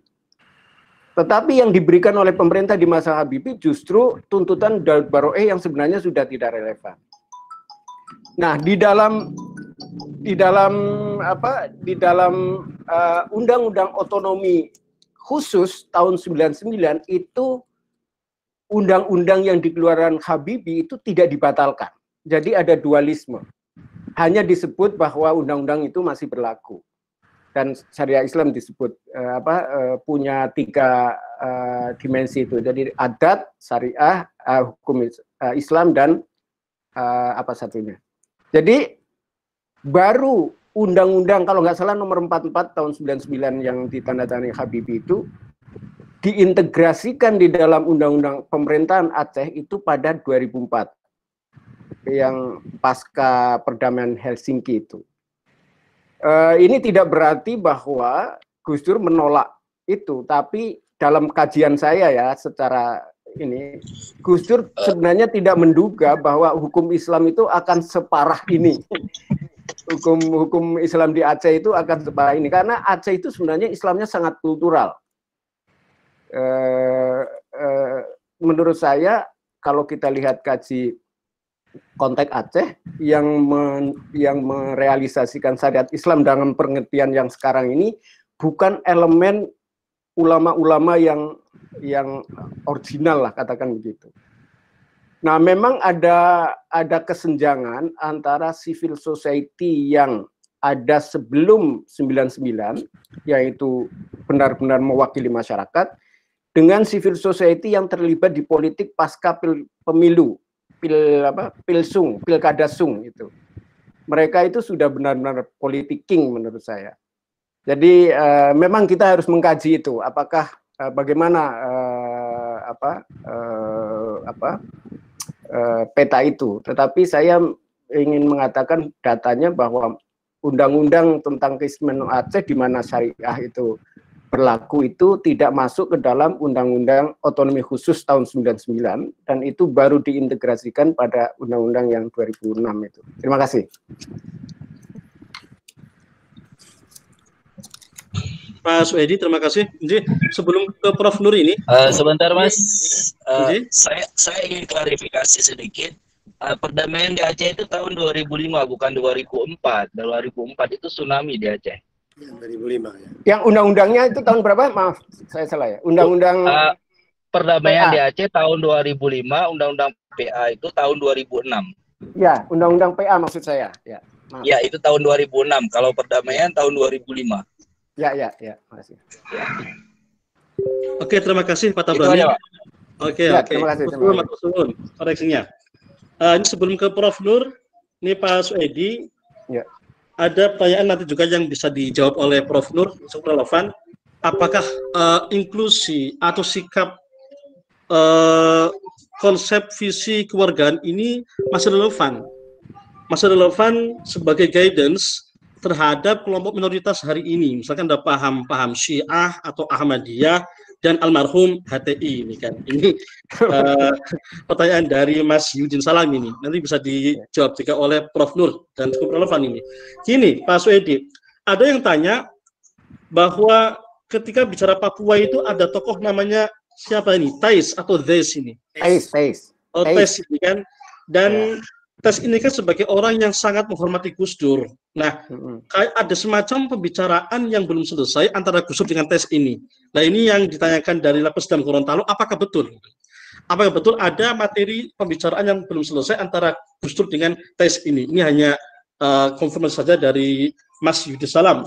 Dan tadi tentang relevansi visi Gus Dur ini, apakah masih relevan sebagai guidance untuk kelompok minoritas hari ini? Ngoten Prof Nur. Silakan Prof Nur bisa. Ya, terima kasih. Pertama saya kira mungkin perlu ya Mas Waidi mengusulkan pada keluarga Gus Dur agar diadakan Gus Dur Award tiap tahun. Untuk memberikan penghargaan terhadap tokoh-tokoh perdamaian dari berbagai level. Bisa nasional, bisa internasional, bisa lokal, ya tergantung. Jadi ini untuk mengingatkan orang bahwa Gus Dur memberikan andil penting di dalam perdamaian Aceh dan Papua. Ya memang panjang ya, tapi jangan dilihat misalnya Aceh selesai dengan keluarnya perjanjian dengan terjadinya perjanjian Helsinki itu ya. Selesai. Lalu 2006 keluarnya undang-undang otonomi khusus Aceh dianggap itu kan panjang sekali perjalanannya sejak zaman Habibie, Gus Dur, Megawati dan seterusnya. Jadi ada fase penting di situ yang tidak boleh diabaikan oleh siapapun juga, termasuk ketika kita membaca konflik di Papua. Gus Dur tadi dengan merelakan perubahan nama dari Irian Jaya kepada Papua, lalu kemudian bintang kejora berkibar di bawah merah putih, misalnya itu memberikan kepercayaan diri terhadap orang-orang Papua, rasa rasa dignity ya, itu memberikan juga kontribusi penting bagi perdamaian di Papua. Ini mungkin orang perlu diingatkan. Jadi tiap tahun ada Gus Dur Award kayak Ramon Magsaysay Award, lalu siapa lagi ya? Banyak kan? Setahu saya belum ada ya. Belum ada. Setahu saya belum ada itu. Makanya pernah dipikirkan tapi belum nyampe-nyampe. Iya, mudah-mudahan bisa lah. Itu dapat endowment dari mana begitu yang. Ya nggak usah sama dengan yang di luar negeri, tapi menurut saya langkah itu harus ada sehingga kita bisa membaca tiap tahun kitab ini nih. Ya, apa yang ditulis di sini kan bisa kita pelajari tiap tahun. Dan siapapun juga saya kira yang mencoba memahami apa yang dilakukan Gus Dur selama menjadi presiden itu akan memberikan apresiasi yang besar terhadap beliau. Termasuk dalam soal ekonomi ya, stabilitas ekonomi bisa dikawal waktu itu juga. Di tengah hiruk pikuk politik itu semuanya masih bisa terjaga dengan baik. Artinya Indonesia tetap utuh. Lalu yang tadi pertanyaan tentang kewargaan itu ya itu memang prinsip dasar negara bangsa. Kan kita ini bukan khilafah lagi atau bukan kerajaan, bukan kekaisaran, tapi negara bangsa. Sebuah nation state itu dibangun di atas prinsip negara bangsa itu dibangun di atas prinsip citizenship kewargaan, melihat orang itu pada posisi yang sama dalam hal hak dan kewajibannya siapapun, tidak dibeda-bedakan agama, ras, kesukuan, bahasa dan seterusnya. Nah, saya kira tentu terhadap Syiah kan seharusnya begitu. Soal keyakinan lain lagi ya. Soal keyakinan itu tentu urusan dia dengan yang Maha Kuasa. Ahmadiyah juga ada soal keyakinan di situ. Tapi sebagai warga negara yang hidup di Republik ini yang punya KTP Indonesia juga di Republik ini. Nah, kelompok-kelompok semacam ini mungkin dalam beberapa tingkat akan menghadapi masalah atau bisa dipandang menimbulkan masalah yang serius bagi negara bangsa jika misalnya melakukan aktivitas politik untuk menuntut kemerdekaan lagi, untuk menuntut semacam pemberontakan lah kepada negara ya. Itu tentu negara punya kewenangan untuk menegakkan kedaulatan negara ini, state and order dari negara itu harus ditegakkan oleh negara bagaimanapun juga, tidak boleh. Tapi terhadap kelompok-kelompok minoritas, saya kira kita sepakatlah untuk memberikan ruang kepada mereka, ruang di dalam konteks negara bangsa tadi, di dalam konteks hak kewargaannya harus kita berikan ruang, tapi tidak ada urusan atau kita tidak campuri dalam urusan keimanan, itu urusan mereka ya, yang menjadi pertanggungjawaban mereka di hadapan Tuhan. Saya kira itu jawaban saya.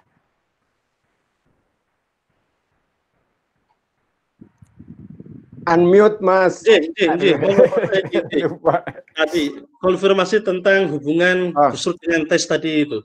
Ya, terima kasih. Jadi hubungan mereka meskipun berdua itu sangat akrab. Tadinya itu bertentangan ya. Saya kira mungkin ketemu Tais itu pertama kali ketika Gus Dur bicara di tanggal 31 Desember tahun 99 di Papua. Dan itu sangat keras sekali kalau kita baca transkripnya di depan presiden itu dia bicara keras sekali, minta merdeka sekarang dan mencaci maki Indonesia. Tetapi Gus Dur mendengarkan dengan santai sambil tangannya menepuk-nepuk meja gitu. Dan kemudian setelah itu Gus Dur bantah dengan keras juga, maksudnya dengan bahasa yang sangat tegas gitu, bahwa tuntutan hanya itu tidak perlu dibicarakan lebih lanjut di sini. Kita bicara soal solusi, kira-kira gitu. Tetapi setelah itu mereka akrab sekali. Nah, mereka bisa berhubungan langsung, berbicara langsung, dan lain sebagainya. Nah, apakah ada sesuatu yang belum selesai berdua? Saya tidak tahu. Tetapi di akhir masa jabatan Gus Dur itu sudah institusional. Jadi bukan lagi pribadi-pribadi. Naskah itu sudah disusun oleh rakyat sendiri. Naskah RUU otonomi khusus itu. Bahkan seorang LIPI almarhum itu pernah menemui Gus Dur karena dia sebagai fasilitator, dia bilang begini, Gus, ini pemerintah pusat harus campur tangan karena orang Papua itu berkelahi sendiri antara yang pro merdeka dan pro otonomi. Itu. Jadi ini membahayakan, bisa terjadi kekerasan. Tetapi Gus Dur bilang apa? Tidak, saya serahkan kepada rakyat. Nanti kalau sudah jadi, draft itu baru kita perjuangkan di DPR. Jadi prinsip bahwa aspirasi itu harus disusun oleh mereka sendiri itu dilakukan oleh Gus Dur. Dan kemudian baru setelah masuk DPR, beliau memperjuangkannya. Jadi menurut saya tidak ada lagi masalah pribadi di situ. Yang ada adalah institusi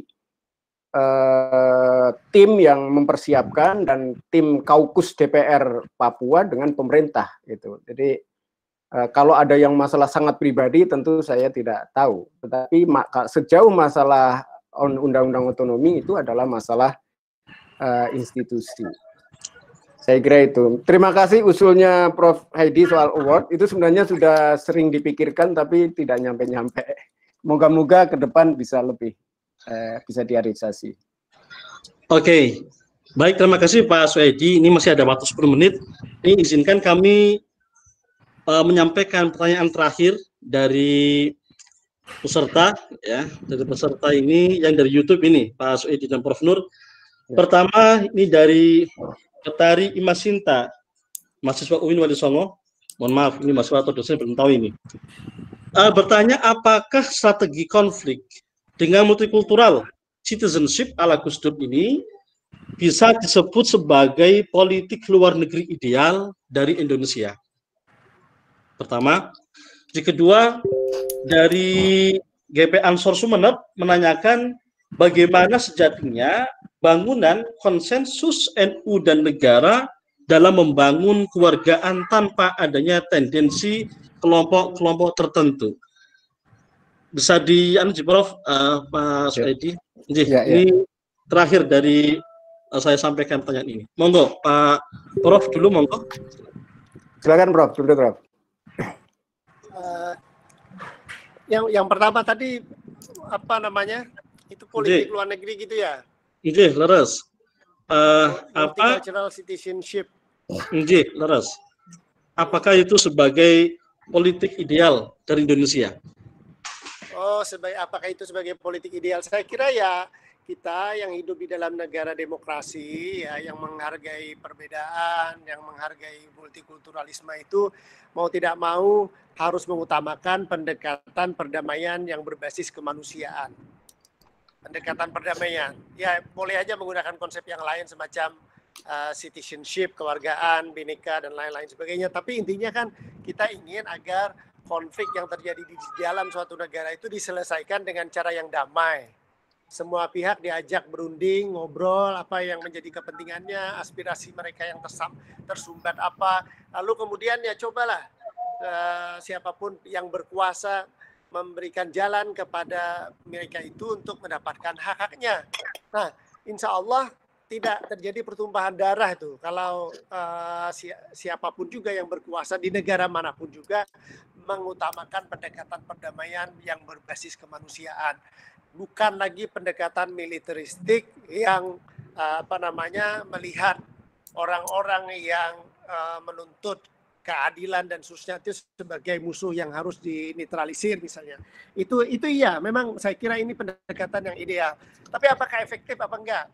Ya untuk Indonesia ya rintisan yang dilakukan oleh Gus Dur sudah menunjukkan itu efektif. Walaupun masih panjang ya prosesnya, termasuk tsunami tahun 2004 itu juga menjadi satu satu tonggak penting yang mempercepat barangkali proses perdamaian di Aceh. Satunya apa tadi ya, lupa saya.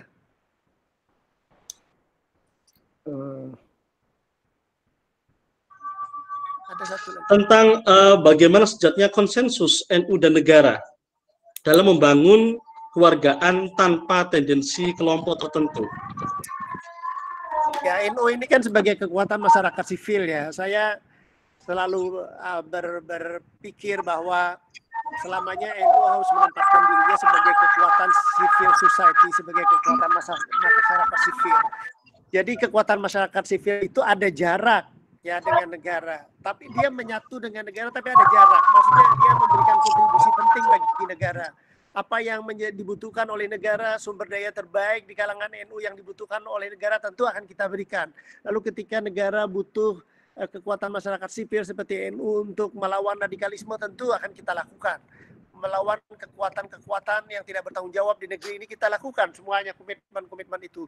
Tetapi juga pada saat yang sama jika negara misalnya agak melenceng-lenceng dikit gitu, maka sebagai kekuatan civil society mestinya NU, Muhammadiyah atau organisasi-organisasi civil society lain itu ya bisa juga menyampaikan suara mereka, aspirasi mereka bahwa Ya ini, sebagai sebuah negara kan kita tetap harus tunduk pada prinsip-prinsip demokrasi, prinsip kewargaan.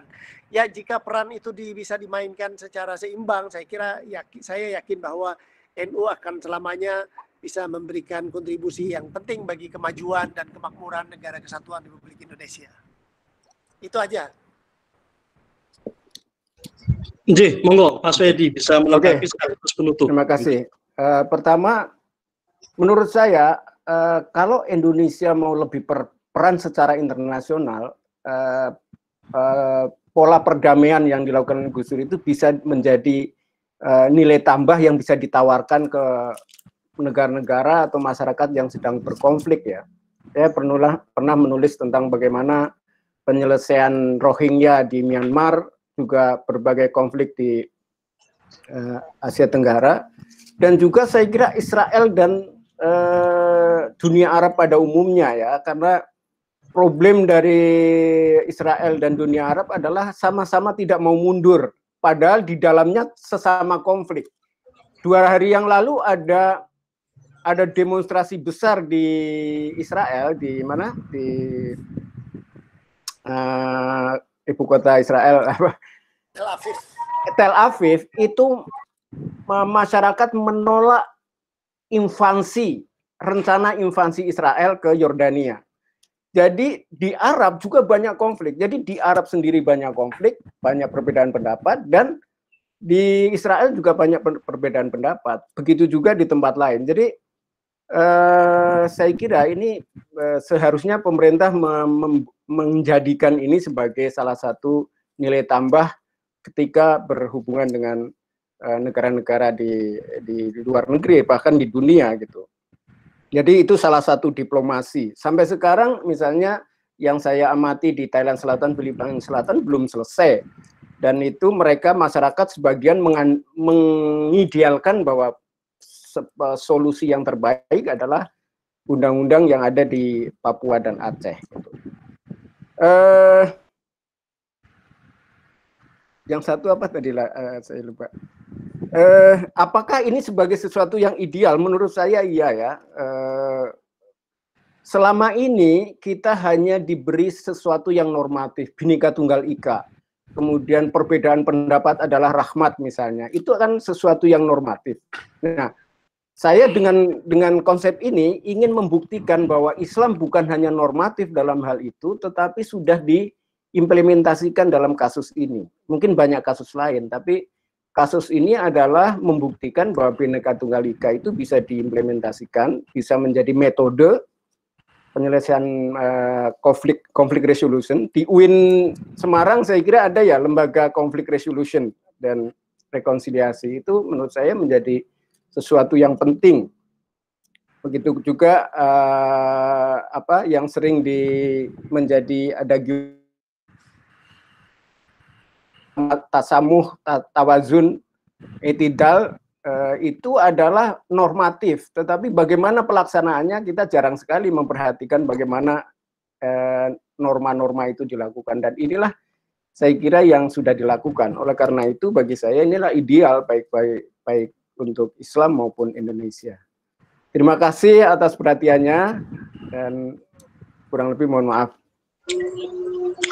Baik, terima kasih matur sembah suwun Prof. Hedi, Pak Swedi, bahwa dari diskusi ini bisa kita maknai Gus Dur adalah merupakan contoh konkret tokoh Pancasilais.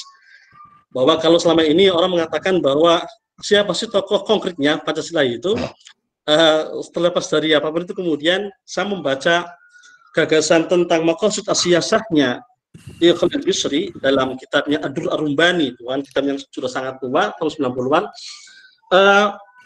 itu sangat sangat aplikatif pada pemikiran Gus Dur ini kan, bahwa tentang konsep as-siyasah al-adilah, as-siyasah al-aliyah ini kemudian menjelma pada sosok Gus Dur ini.